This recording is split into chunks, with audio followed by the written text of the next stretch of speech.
Assalamualaikum warahmatullahi wabarakatuh. Anak-anakku yang hebat.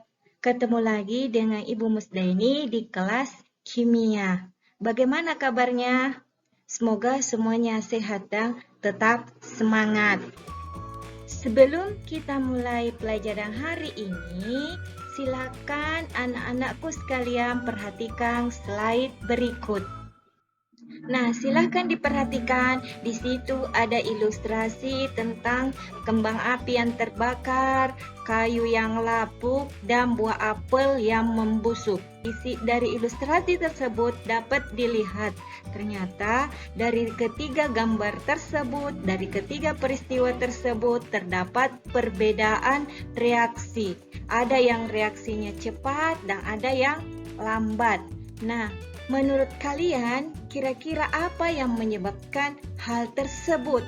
Nah, untuk membahas pertanyaan tersebut, mari kita sama-sama belajar tentang faktor-faktor yang mempengaruhi laju reaksi. Jadi, yang menyebabkan terjadinya perbedaan reaksi pada ilustrasi tadi itu adalah disebabkan oleh faktor-faktor yang mempengaruhi laju reaksi.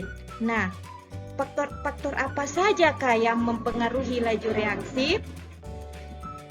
Ternyata laju reaksi dipengaruhi oleh beberapa faktor. Ada 4 faktor. Yang pertama, konsentrasi, suhu, katalis, dan luas permukaan. Namun, sebelum kita membahas faktor-faktor yang mempengaruhi laju reaksi, terlebih dahulu kita akan sama-sama belajar tentang konsep laju reaksi. Nah, konsep laju reaksi ini terdiri atas dua, yaitu teori tumbukan dan teori energi kompleks teraktifkan atau lebih sering disebut dengan energi aktivasi. Nah, sekarang kita lihat seperti apa hubungan antara teori tumbukan dengan laju reaksi. Silahkan anak-anakku sekalian perhatikan ilustrasi berikut.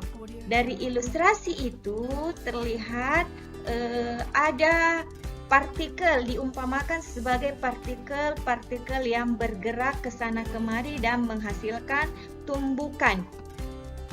Nah, pertanyaannya sekarang, apakah setiap tumbukan yang terjadi antar partikel ini dapat menghasilkan sebuah reaksi?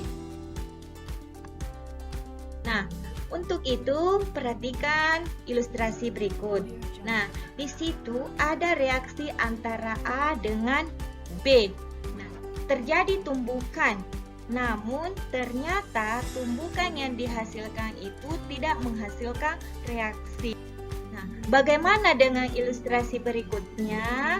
Di sini ada direaksikan juga A dan B, terjadi tumbukan antara A dengan B. Namun ternyata dari tumbukan yang terjadi ini tidak menghasilkan reaksi. Terus ilustrasi ketiga. Nah, di sini A dan B bertumbukan. Proses tumbukannya bisa dilihat pada ilustrasi yang ditampilkan dan ternyata hasil dari tumbukan ini menghasilkan reaksi.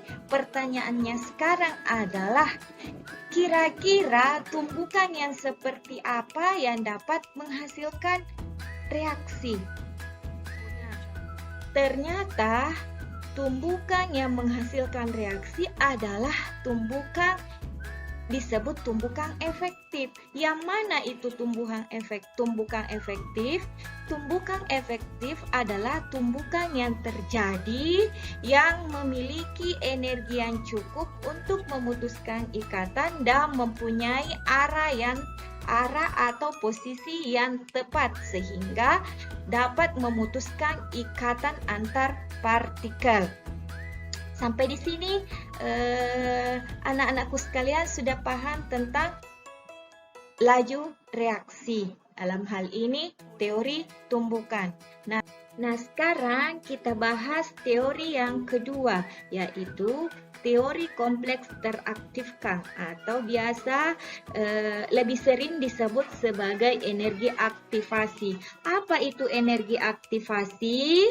Jadi, energi aktivasi adalah energi hasil tumbukan minimal yang harus dimiliki oleh partikel-partikel agar menghasilkan reaksi.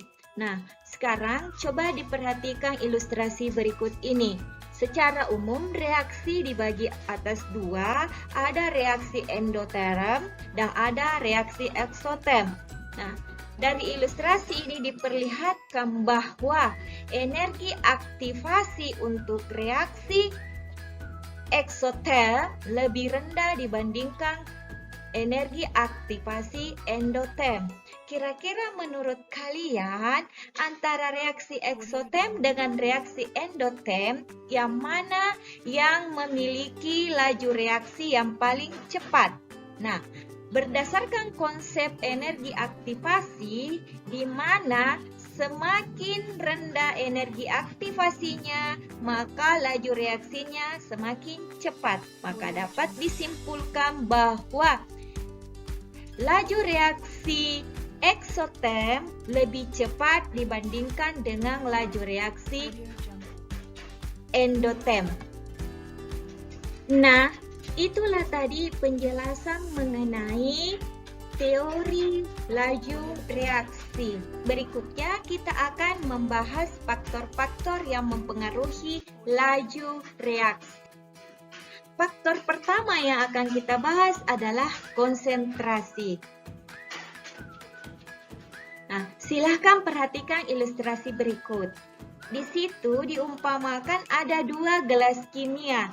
Gelas kimia pertama berisi HCl dengan konsentrasi 0,5 molar dan gelas kedua berisi HCl 2 molar. Kira-kira menurut kalian yang mana yang lebih cepat reaksinya? Pada gelas kimia yang kedua yang memiliki jumlah partikel yang banyak, kemungkinan terjadinya tumbukan itu lebih besar dibandingkan dengan gelas pertama yang konsentrasinya kecil, di mana semakin besar peluang terjadinya tumbukan atau semakin banyak tumbukan efektif yang terjadi, maka semakin cepat laju reaksinya. Jadi dapat disimpulkan, semakin tinggi konsentrasi, semakin cepat laju reaksi. Bisa dipaham anak-anak? Sekarang faktor yang kedua.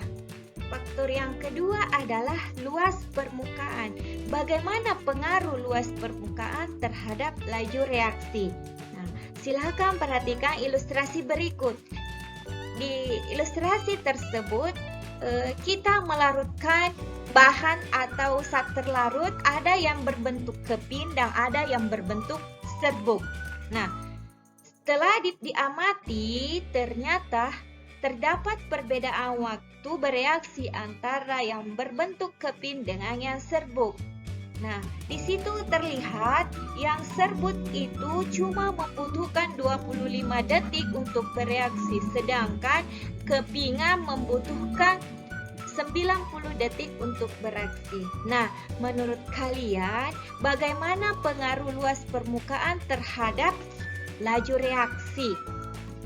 Semakin luas permukaan, laju reaksinya semakin cepat.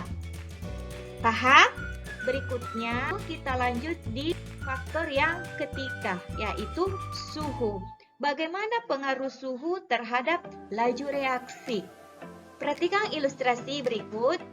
Di situ, jadi larutan ini dipanaskan. Dari situ dapat dilihat bahwa semakin tinggi suhu, laju reaksi semakin cepat. Apa yang menyebabkan ketika suhunya tinggi, laju reaksinya semakin cepat? Semakin tinggi suhunya, energi kinetik zat semakin meningkat. Nah, ketika energi kinetik zat meningkat, berarti peluang terjadinya tumbukan itu semakin besar, sehingga laju reaksi semakin cepat. Nah, itu pengaruh suhu. Selanjutnya yang terakhir adalah pengaruh zat katalis. Nah, tahu apa itu katalis? Pasti yang perempuan pasti pernah membuat kue di rumah, ya. Nah, biasanya supaya kuenya cepat mengembang ditambahkan pengembang, kan? Nah, pengembang yang ditambahkan itu sebagai katalis. Jadi katalis itu adalah zat yang dapat mempercepat reaksi. Nah, bagaimana zat ini dapat mempercepat reaksi? Bisa diperhatikan ilustrasi berikut. Jika di sini akan terlihat bahwa ketika suatu reaksi tidak ditambahkan dengan katalis, maka energi aktivasinya itu tinggi. Namun setelah ditambahkan katalis, energi aktivasinya akan turun atau lebih kecil, sehingga dengan penambahan katalis ini energi aktivasi akan turun sehingga laju reaksi semakin cepat. Nah, itulah faktor-faktor yang mempengaruhi laju reaksi. Mudah-mudahan anak-anakku sekalian dapat memahaminya.